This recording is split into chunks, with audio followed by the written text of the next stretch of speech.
Welcome back to the United Stand. I'm Sanders Seegers. Fabrizio Romano has come out with a tweet that you can currently see on screen. Manchester United expect to receive a new bid soon from AS Roma for Chris Smalling on a permanent deal. Man United board also working to sign a new centre-back if a good opportunity arrives. Now, this is, of course, exciting news after what you can see there as well. Donny van de Beek completing his move to Manchester United yesterday. That was a deal that happened very, very quickly. Over the last couple of days. Recently, then, as you can see, in the last couple of hours, Fabrizio Romano has come out with a statement that says that Manchester United are going to be expecting another offer from Roma for Chris Smalling, so he'll be out the door on a permanent basis, and they're also in the market for another centre-back, for a centre-back, not another one, if a good opportunity arises. Now, I don't know what you guys consider a good opportunity, but for myself, Upamecano is most definitely a good opportunity. Now, we've been linked to Badishile and other centre-backs this transfer window so far, but Upamecano is the one that's really on my list that I want to see Manchester United go out and sign. He's young, he's quick, he's fast, he's tall, he's strong. He showed such good promise in the Champions League against the likes of PSG and Atletico Madrid. I think he really sent messages out to Europe's elite that he is the centre-back on everyone's list at the moment. And listen, I hope to God that we go and sign him because I first of all don't think Victor Lindelof's good enough. I think he's had good games at times last season, but I don't think he's going to be the centre-back partner to win you the league alongside Harry Maguire. Harry Maguire, for me, although he has some great assets, his pace, mainly, is such a huge issue, I think, that if you get someone quick and young next to him, I think you'd really see the best out of Harry Maguire as well, because, as I said, the lack of pace in Harry Maguire at times has been a huge issue. You've seen fast players go, I'm going to go stand on Harry Maguire and cause him an issue today, and hopefully that's something that Upamecano or a fast centre-back can really eradicate from the team, because you can just go stick him on the far centre-forward and follow him around, and Harry Maguire can deal with other things. So absolutely, I think a centre-back is required, and so hopefully what Fabrizio Romano is hinting at here comes to fruition. Manchester United are in for a centre-back if a good opportunity arises, and so hopefully we can go out and get Upamecano, Deo Upamecano.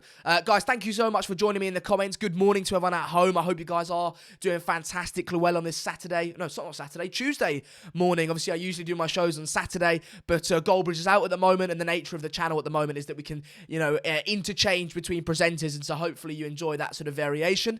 So, guys, thanks so much for joining me in the comments. We will get onto Van der Beek and other players as we continue in the show, but I think it's really important to talk about Fabrizio Romano's comments over the sort of last night, which was strangely enough, that Manchester United are in for another centre-back. In regards to Upamecano, then, he recently has signed a deal with RB Leipzig, which I think you can actually see here. You can see this is their announcement tweet saying that he has signed a deal with them until 2023, and so that obviously naturally makes you think Manchester United won't be able to get him. However, the links have been so strong recently that I think that it was a weird contract signing, that, wasn't it? And as you can see here, RB Leipzig almost going on the defensive, saying in case you missed it, he has signed a contract with RB Leipzig until 2023, but according to journalists, that hasn't been an issue, and that won't be an issue. He's got a clause in his contract, though, that means that next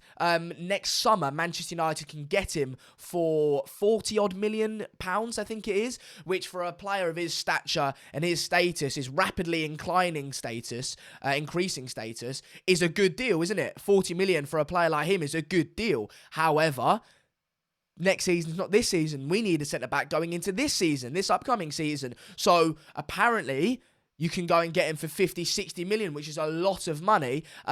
But would you guys look to do that if that is what is needed to sign Upamecano this season? Or would you rather go in for someone else? Or would you rather wait till next season, wait it out, do this year with Jones, Bay, Lindelof, and Maguire, and then go into next summer and go and get him for 40 million quid? I'm interested to see what you guys think. Of course, here on the United Stand, we value everyone's opinion, and so I'd be absolutely interested to see what you guys think in that. Glenn O'Rara says next summer isn't good enough. Yeah, I'd probably agree with that. we're Manchester United. We need to go out and sign someone now. So listen, as far as I'm concerned, next summer, as you say, absolutely isn't good enough. We need a centre back this season. I'd rather get Badashile. That's interesting. I don't know, what do you guys think? Badashile or Upamecano? I'm interested to see what the argument is for Badashile, because as far as I'm concerned, there isn't much of a one. Listen, if it's Badashile or no one, of course you'd go Badashile. But if you'd go Badashile or Upamecano, for me, Upamecano is the obvious one, and there's little arguments, I think, to state otherwise. But if you guys have other opinions, I'd absolutely be interested in hearing them, as is the nature of the United stand. Sander, any news on the Sancho deal? Your guys' comments are coming in so fast it's difficult to read at times. No new news on the Sancho deal. Literally at the moment it is just still personal terms have been agreed, as they always have been. Fabrizio Romano saying that a couple of weeks ago, but it will just be a situation of Manchester United needing to cough up in one way or another. And at the moment we're playing stubborn. At the moment we haven't coughed up yet, so hopefully we can see that happen as soon as possible. Upamecano is not joining Manchester United without big money. Real Madrid want to replace Varane with Upper. Listen, yeah, it will come as no shock to you that there will be other top teams in Europe after Dayot Upamecano, because he is such a promising young centre-back, and centre-backs of this quality, I think, are hard to come by nowadays. So the fact that we've got one here, and there's no doubt in my mind that it will go on and achieve fantastic things. There has been a little bit of an issue in regards to his injury record over the last couple of seasons.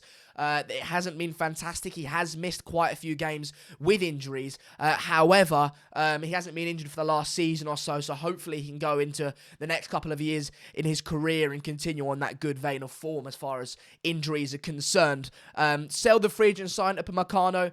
If you're referring to Harry Maguire there as the fridge, I think there's no chance of that happening, to be honest. I don't see that happening. I think for myself, it will be Harry Maguire and Upamecano. That is a fantastic centre-back partnership there. I think you've got experience, leadership, physicality in Harry Maguire, and then you've also, ability on the ball as well. Let's not forget that about Harry Maguire. He's got fantastic ability to play the ball. Then next to him, you've got a young, budding, exciting, energetic, fast, young centre-back in Upamecano that could absolutely complement each other fantastically well. I was a centre-back myself, not at the highest level at all, to be honest. But what I can say to you, a good partnership really does help. You can be a good player individually, but if you've got an absolute muppet standing next to you running around, then that's not going to do you any favours either. So, yes. Right, let's get into the super chats. He says, don't forget...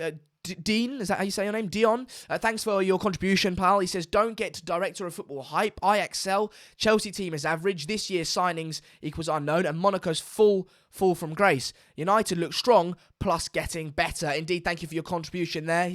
Robert McCormick has contributed as well with a £5 contribution. We absolutely appreciate your contributions. We need to, we try and read out all your comments. However... those of you that do get your super chats in, I will make sure to read your comments.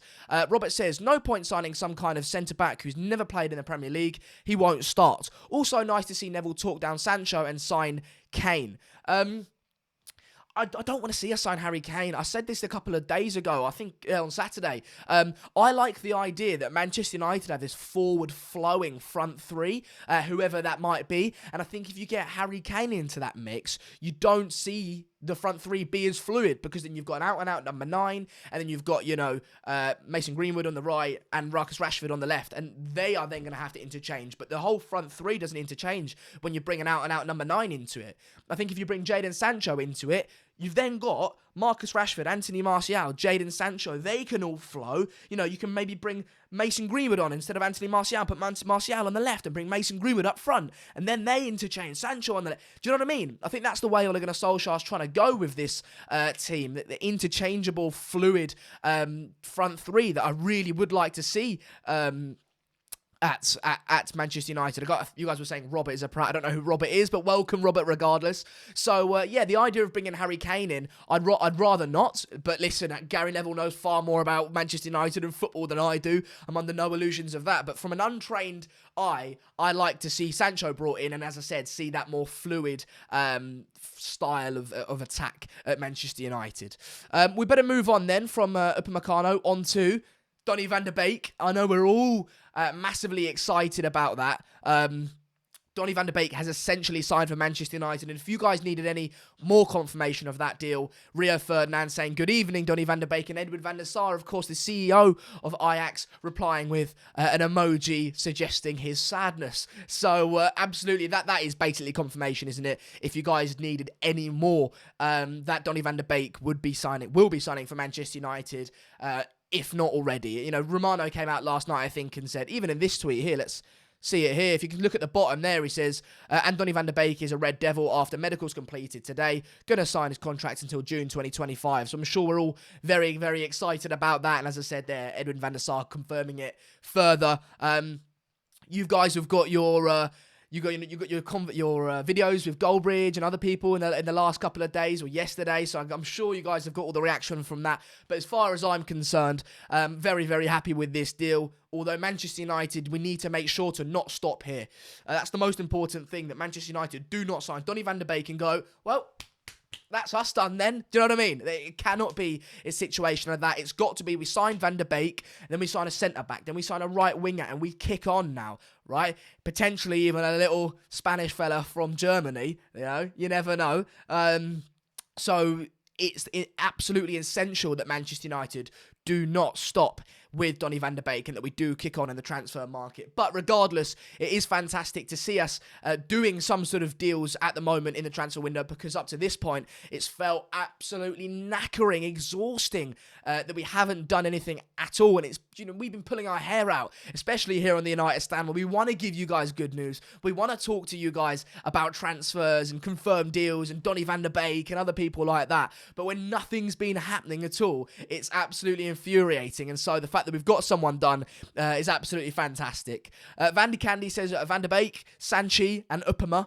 I presume those are the players that you want to see brought into Manchester United this week. And so, listen, I would not this week, this transfer window. I'd absolutely agree with that. If we could imagine Donny van de Beek, Upamecano and Jadon Sancho all in this season, this transfer market would be absolutely unbelievable. Everyone's getting in about how I say Van de Beek. That's just how you say it. Yeah, it's Van de Beek. Van de Beek, Sancho and Upamecano is a great transfer window. Listen, that would be a transfer window where you go, wow. Like, that's like a wow transfer window. Jadon Sancho, top, if not one of the best youngsters in the world right now, and has been for the last season or so. Unbelievable signing, statement, exciting, fits into Solskjaer's plans. He's young, he's British, great, fantastic. That would be a 10 out of 10 signing, right? You then bring in Upamecano. What is he?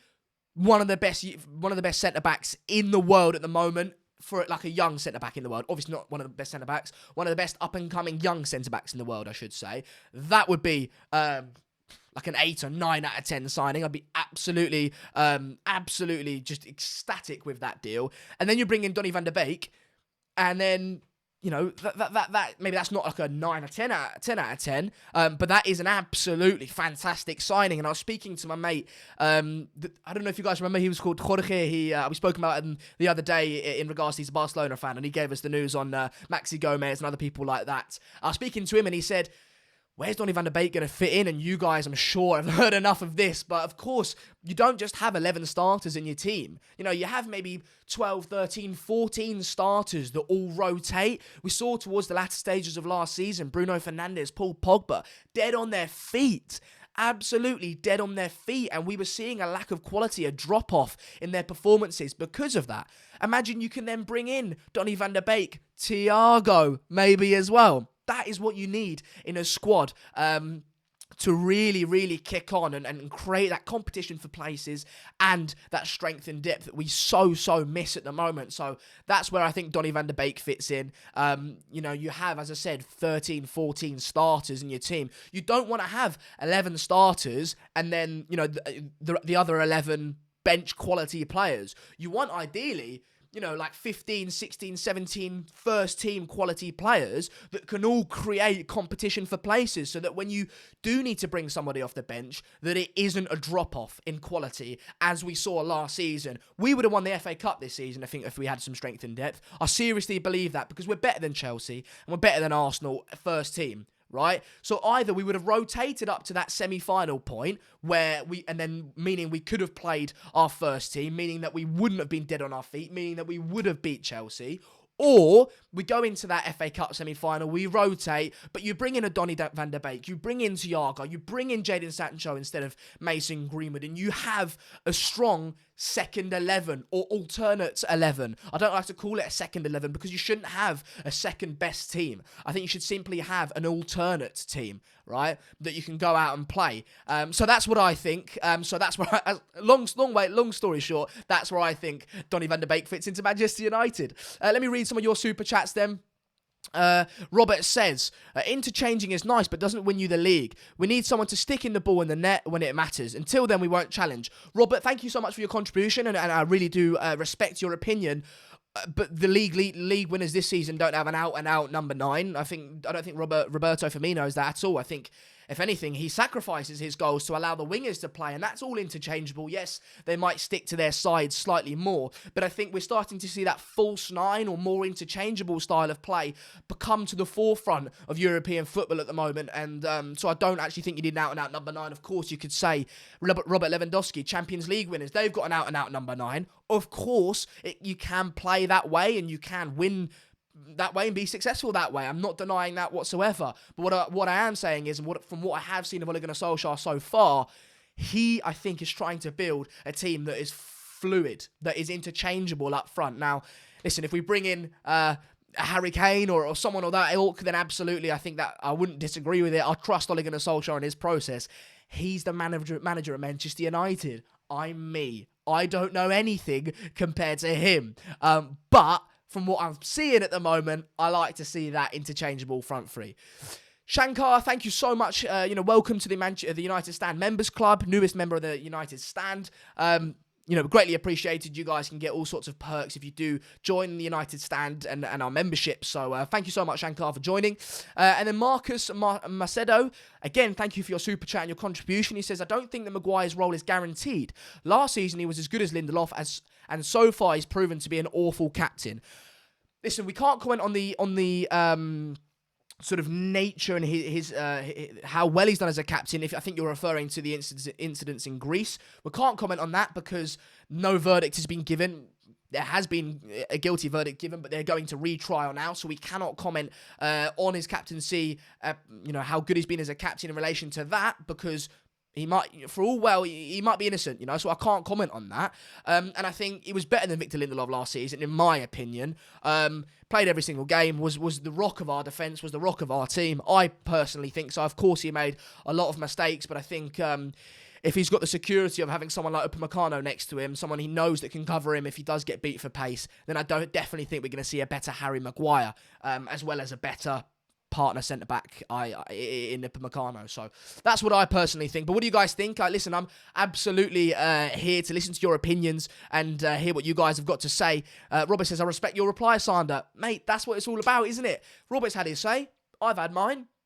We respect each other. We don't have to hate each other. And that's the nature of the United Stand. That's absolutely fantastic. I think in society at the moment, we see so many times people disagree and fall out straight away. I love the fact that we can have an open dialogue and differing opinions and still get on and enjoy each other's company, I guess. So, but anyway, we'll move on from this slide then, on to Janaga Fjortov's tweet this morning about Thiago Alcantara, of course, playing for Bayern Munich at the moment, central midfielder. Rumoured fee of £30 million it would take him to get him out of Bayern Munich, which is for a player of his quality, an unbelievable fee, unbelievably cheap, of course, or, well priced. What do they say? Reasonably priced, they say. But Liverpool, of course, been rumoured to signing him all summer, and it seemed for the longest time that he was just going to end up in Anfield, wasn't he, at Liverpool, and so I was a bit gutted about that. Liverpool in the past season or so haven't really strengthened, but have still been fantastic. So in my mind, I was thinking, imagine if they get stronger. Now that is scary. With a player like Thiago, that is very scary. I think if you look at their defence and their attack at times, you go, yeah, pretty set. Firmino, Salah, Mane, that's set. Van Dijk, Gomez, fullbacks are great, etc., etc. But when you look at the midfield, you've seen room for improvement despite it being so efficient. So if they were to get Thiago, I'd be really scared. But in the last couple of days, a top-tier journalist, especially Jan Fjortov, has come out and said that Manchester United are actually back in the race or entering the race for Thiago Alcantara and that we're looking to hijack the deal. Now, of course, the likelihood is that he most likely goes to Liverpool because they're, as I said, ahead in the race. However, if Man United could get in and sign Thiago from Bayern Munich, I think we would have an absolute field. Imagine, lads. Thiago, Upamecano, Sancho, Donny van der Beek. This is a daytime show, so I can't say how that makes me feel, but Christ almighty, that would be bloody brilliant, wouldn't it? However, despite my excitement, Jan Fjortov, as you can see on the screen, Manchester United have been in talks with Thiago so far. Thiago's wage demands, though, are too high.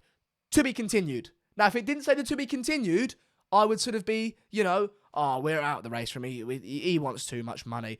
But Jan Fjortov's come out and said, to be continued, which makes me think there's still hope. I am keeping the lights alive. There is still hope that we can sign Thiago, and that them lot can miss out on him. So, fingers crossed, guys. Fingers crossed. What do you guys think? Are we still working on Justin Heras from Inter Miami? Don't know. Thank you for your contribution, but I'm not aware of that deal at all. And Marcus says, fair enough, Sander. That is a good point about Maguire improving if he plays next to a young centre-back pairing. Absolutely. Well, I'd agree with that because it was my opinion. But, yeah, I'm happy that you can accept that point as well. We don't want another Matic saga. I'm not quite sure what you mean by that, but a lot of you are saying that that Thiago's slightly too old for your liking.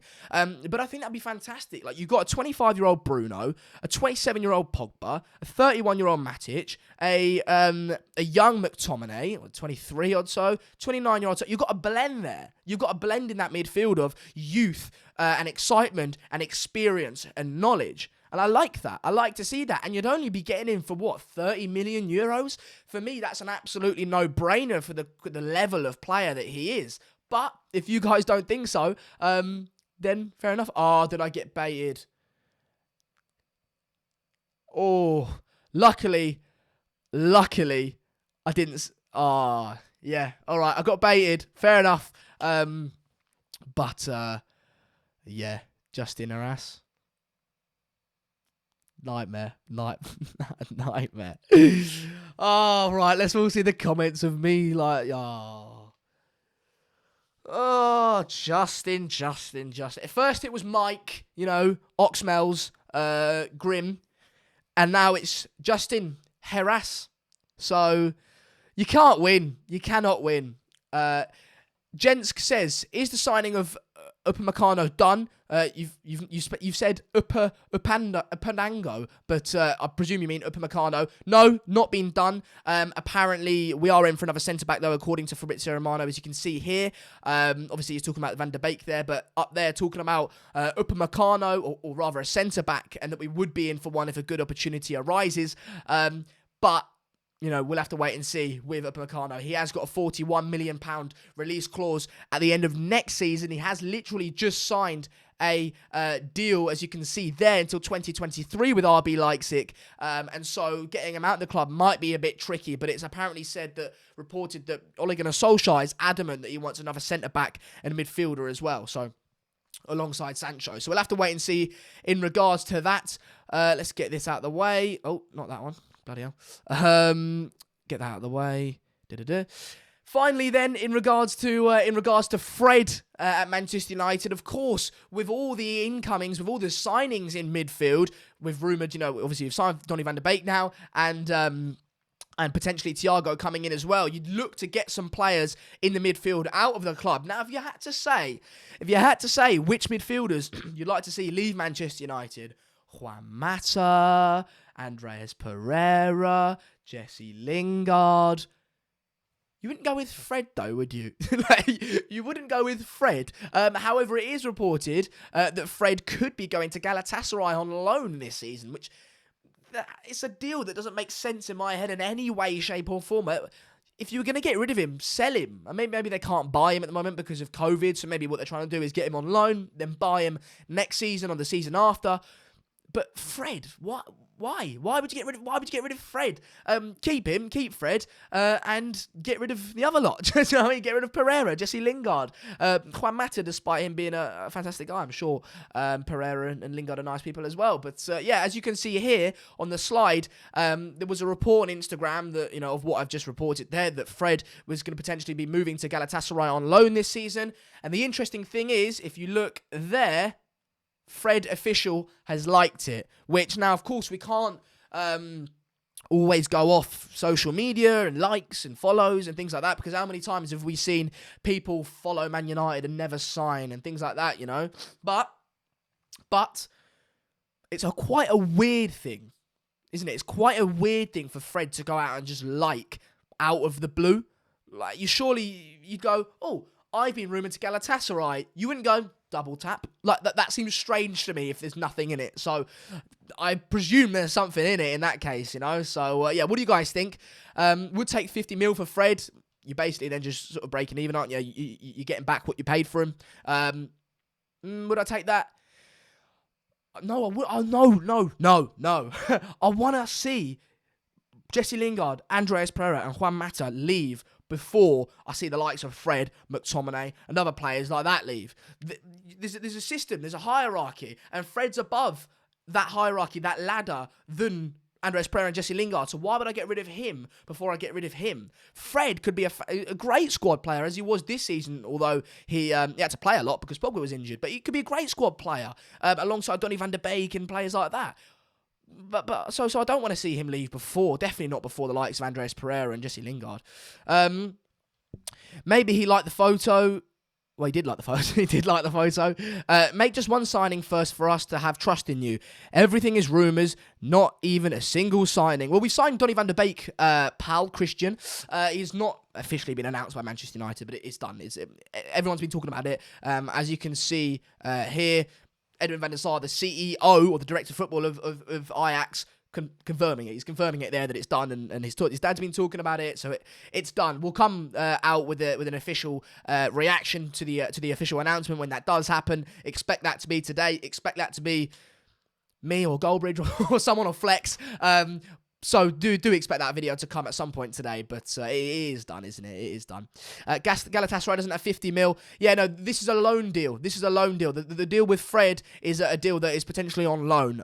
So yeah, apparently they're going to offer like 2 million for his services next season. And so, do you guys want to see that happen? I don't want to see that happen. I think Fred should stay. He played well last season, and as I said, I'd like to see the likes of Jesse Lingard and Andreas Pereira leave before someone like Fred does. So yeah, we'll have to wait and see for that. Van der Sar for director of football. I'd like to see that happen. He's apparently a very intelligent guy, Van der Sar. I don't like it when people just simply go, oh, who was a really good player for us? Cantona for director. Do you know what I mean? Like, that doesn't make too much sense for me. Like, Ole Gunnar Solskjaer has a background in management, and despite what you think of his portfolio management-wise, he has been spending decades now, honing his craft in management, football management. Edwin van der Sar is doing a similar thing as a director of football, and so on that basis, regardless of how good a player he was for us, I'd like to see him brought in. But the director of football thing's gone dead, isn't it? I don't know what's going to happen with that, to be honest. In very Goldbridge fashion, people, my back's really hurting. Do forgive me for the date and things down there and stuff. We didn't get that updated, and so obviously we're on far more subscribers than 808,000. So do forgive me for that. But what can you do? Tuesday morning, eh? Sancho deal ain't happening according to Alex Mills. Right, we'll all just pack up and forget about that then, according to Alex. No, I'm joking. I think I don't know whether it will happen or not, but personal terms have been agreed. Sancho wants to join Manchester United. Those are facts, I think. And Dortmund won 120 million euros. So if Man United pay 120 million euros, it'll be a Man United player. If not, he won't. I think it's simple as that. We'll have to wait and see. What do you think about the Ortega family buying the club? Don't know. I'll believe it when I see it. I remember I said it on Saturday. I was pissed as a fart one night. Got home at 4 a.m. after a big night out in Madrid where I used to live. And I got home and I scratched my eyes like this, pissed as a fart, as I said. And I'm looking at it and I say, a senior member at Manchester United's board is in Saudi Arabia in all the, the clothing and all that, and mingling with this Saudi consortium. I thought, this is it. This is it. I start tweeting about it. I start going mental with, yeah. But never happened. How many times have you got excited for something that's never happened in regards to the Glazers? So I'll have to wait and see. I believe Rojo is underrated, one of the best defenders in the Prem. Yeah, absolutely, yeah. Marcus Rojo, yeah. One of the best defenders in the Premier League. I'd say the world, to be fair. Maybe the world's a stretch. Nah, it's not a stretch, actually. Rojo's one of the best defenders in the world, so you're right. Sancho will be... was I? Yeah, no, that wasn't. No, that was right. Yeah. Anyway, how long am I gonna keep this Rojo thing going? Saudi Prince. Yeah. What do you think of the James Maddison and Jack Grealish? For now, that won't happen. I'll tell you now, that won't happen. Well, what do I know? But I think that James Maddison signed a new contract. Jack Grealish should probably look to leave Aston Villa because how long are you gonna stay there for? But 80 million quid. Imagine we go and get Thiago Alcantara on top of Donny van de Beek. So for about 75 million, you've got. There's two players, Donny van de Beek and Thiago Alcantara, for the same price that Aston Villa are asking for Jack Grealish. It's a no-brainer for me. You don't go and get him if you can get Donny van de Beek and Thiago Alcantara. That's a fantastic piece of business. So, of course, I was joking, everyone, about Marcus Rojo. I was hopefully you could understand that bit of sarcasm there. He's not the best in the world. He's the best in England. Yeah, Ortega family taking over. I don't know. He said you need a Abdul says you need a CDM like Partey, but spending same money on Van der Beek and Thiago, same kind of player, and you're happy. Yep.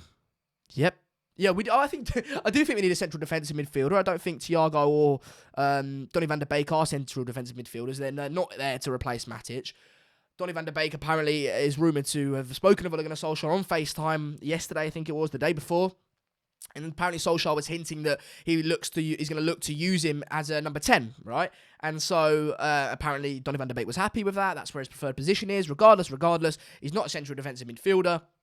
But I think Thiago potentially could come in and not cover Matic's position outright, but I think you'd see the dynamics in the midfield change slightly. So I think you can play Thiago, Pogba and Bruno in the midfield. Pogba holds back a little bit, which he's already been doing, to be fair. But Pogba and Bruno just share the defensive load. Bruno's tenacious. He's a bundle of energy. When he plays, you can see him running around the pitch. He's all over it. So him and Pogba can share the load, and Thiago can do a little bit of that as well. So that's what I think. Champions League winner, don't know what you're on about. We have lost interest in Reguilon. We haven't heard anything on Reguilon at the moment, so we will keep you updated as far as that's concerned, if anything does happen. But, there you go. Not got anything else to talk about, so I think that we might call it a day there. I might have a little chat with you guys in the comments. Let's sit tight, have a little conversation. We need Jadon Sancho. Listen, here's a question for you. I was thinking about this morning. Would you rather... Again, I feel like I'm at a teenage house party. But would you rather see us sign Jadon Sancho, and that's it, or Upamecano and Thiago? Or even just Upamecano?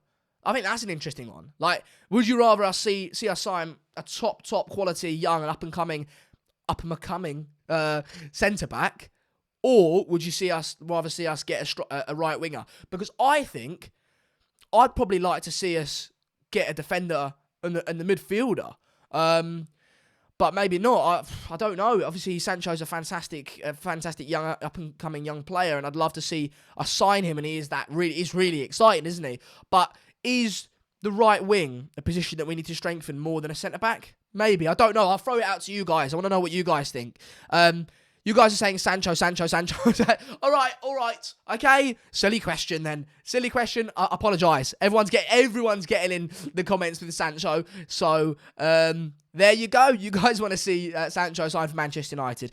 But anyway, guys, I think I am going to call it a day for today. I'm right out of stories. I would love to sit here and talk to you all day, but my back's hurting and I'm out of stories. So a couple of you saying Upamecano in the comments, but a lot of you saying Sancho. Hey, listen, we need a right wing, I think probably equally as much as we need a centre-back, to be fair, because I think Lindelof can do a job, but past that, really, who is there? I know Bay is good, but he's inconsistent, and Jones does not talk about it. Right wing, Mason Greenwood, great. Past that, who is there? Daniel James, again, inconsistent. So I think we probably need... Shall we just say we need both? All right, let's middle ground. We need both. Anyway, thank you guys so much for joining me on this Tuesday morning show. I thoroughly have enjoyed it. We've gone for 35 minutes now, so I hope you guys have enjoyed it. Again, as I said, stay tuned to the United Stand. Make sure to subscribe and turn your notifications on, because we will be live at some point today. That's my bet. At some point today, with the official reaction to the official Donny van de Beek announcement. I'm sure we're all very excited for that, despite everything basically being confirmed by everyone but Manchester United. I still can't wait for that official announcement. So stay tuned, guys. We will be back very soon speaking to you, and I'm sure you guys will get Goldbridge or someone like that, or Flex, in the next show. So I hope you guys have enjoyed the show, and I'll speak to you guys Saturday morning.